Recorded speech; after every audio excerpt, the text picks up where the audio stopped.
Hello guys, welcome to a beautiful Monday. I'm going to share with you a wonderful fairy tale for our Mythical Monday series videos. Today I'm going to share with you a Japanese folktale called Tasty Baby Belly Buttons. I love the story, it's so cute. I loved reading this one to my kids and I hope you guys enjoy listening to it. It is by Judy Sierra and illustrated by Mylo So. And the illustrations in this is beautiful as well. You can really tell the paintings in here are beautiful.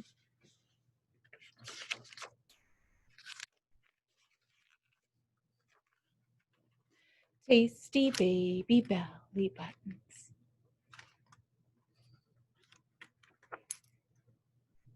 In Japan, long ago, many towns and villages were terrorized by a gang of uni. These uni were great hulking monsters. Some had red faces and some had green faces. They all had sharp teeth and horns on their heads, and they wore no clothes except for the skins of tigers, which they wrapped tightly around their hips. The uni lived on an island called Unigashima, and from time to time they would leave their castle and travel around Japan, kidnapping children in order to find their favorite treat, belly buttons. Belly buttons, they love belly buttons. In one village lived an old woman and an old man who had no children. If only I had a child, sighed the old woman. I would teach her how to cook the best millet dumplings in Japan. The old woman was a very good cook.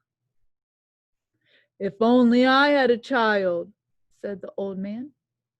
I could teach him to protect people who were weak and helpless. In his youth, the man had been a warrior. One morning, as the old woman was washing clothes in the river, a melon came floating along to Subara, to Subara. She waded into the water and nudged the melon towards her until she could lift it. Then she carried it to the field where her husband was working. The old man was delighted to see the melon, for he was hungry and thirsty. He was just getting ready to cut it open when he heard a crying noise coming from inside.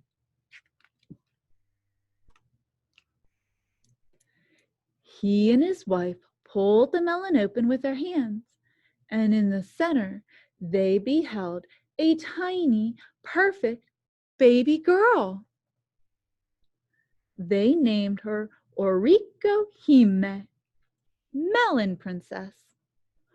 Oriko grew more quickly than the other children, and by the time she was 5 years old, she was cooking millet dumplings with her mother and learning sword fighting from her father.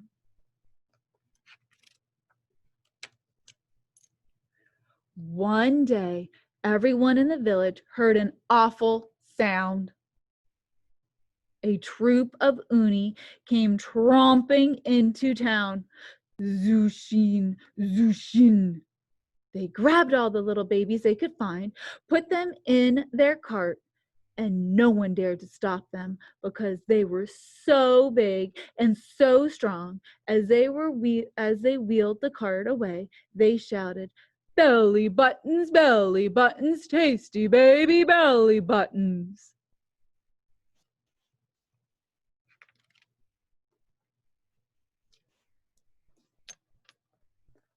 But the uni did not take Oriko. Perhaps this was because she was born from a melon and did not have a belly button. Oriko was furious at what the uni had done. Father, make me a sword, she commanded. Mother, help me cook a big batch of millet dumplings. I am going to Unagashima to rescue the babies. Her parents were afraid for her little daughter, but at last they agreed that she could go, so long as she took the dog with her. The next morning, Orico set out wearing a shiny new sword at her side and carrying a heavy sack of millet dumplings on her back. She and her dog marched along the path together. Tonko, tonko, tonko.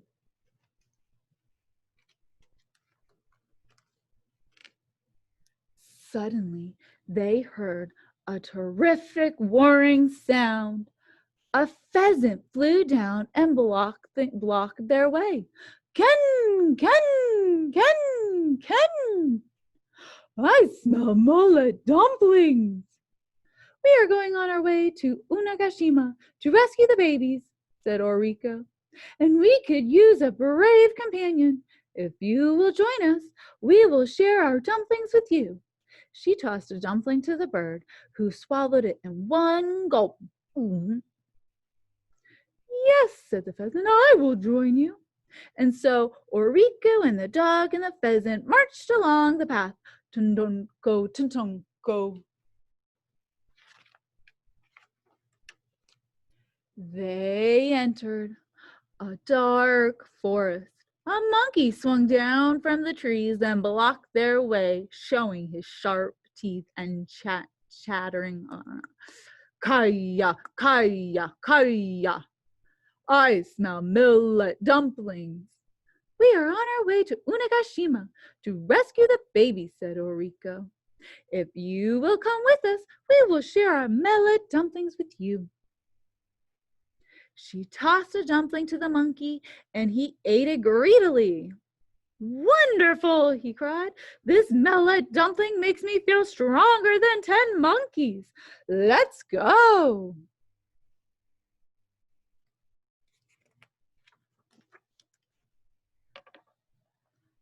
Soon they reached the seaside, where they found a boat and sailed it to the rocky shore of Unagashima. They saw a castle on the cliff high above them, and in the distance they could hear, belly buttons, tasty baby belly buttons.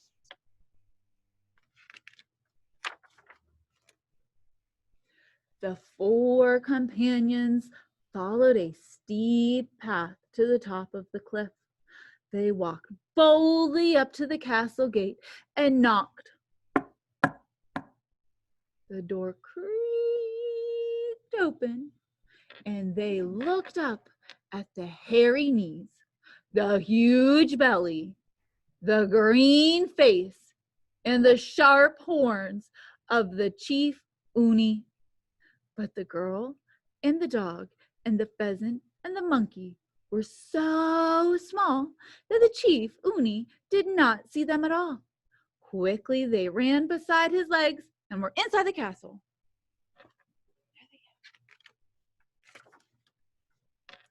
From the center of the courtyard sat the babies, all tied up together, crying so sadly, burro, burro, burro, burro. 3 green uni and 3 red uni danced around the babies, singing, belly buttons, tasty baby belly buttons.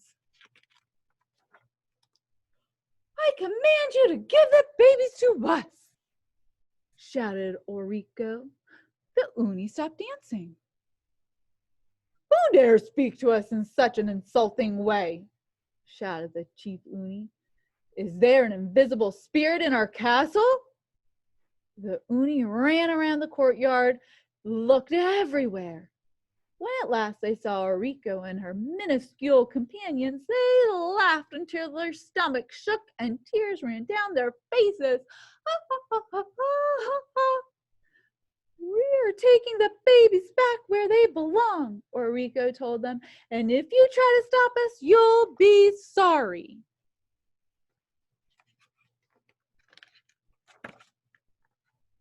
The uni grabbed their clubs.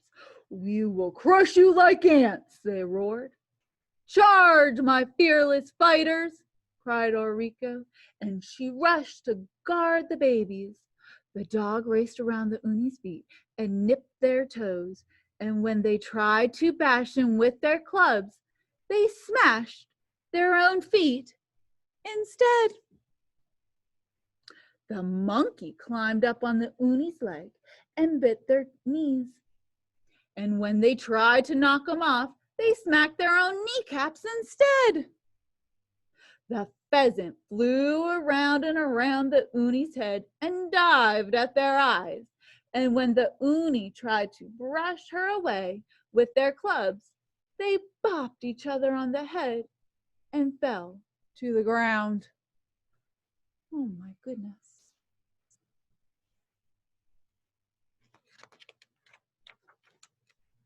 Orico took her sword and cut the rope that tied the babies. Then she lifted them onto the cart and gave each one a dumpling. You may live here if you insist, she told the defeated Uni, but do not ever step foot in our country again. We won't, we promise, burrow, burrow, sobbed the Uni. Just go away and leave us alone, burrow, burrow. Orico had to give each of the Uni a millet dumpling too, so they would stop crying.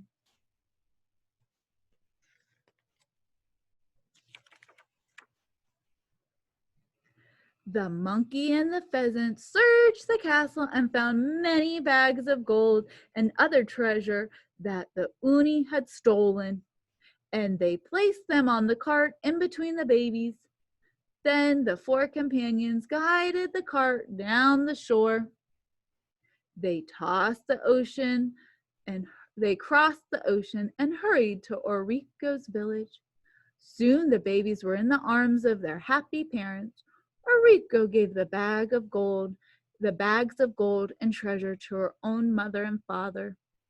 They returned as much of it as they could to the people the Uni had stolen it from, and shared the rest with the families in their village.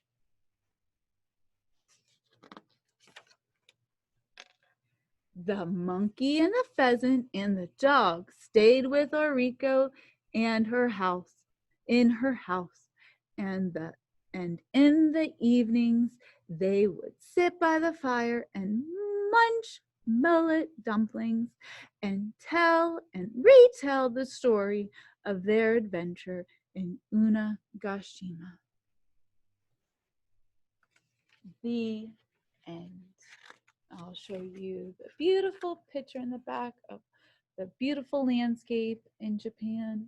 Beautiful. Well, I hope you guys enjoyed the story. I loved it. Also, if you guys want to sign up for our summer reading program, it is ready. It is launched. You can find the link on our website. Just click on the banner. It says Imagine Your Story.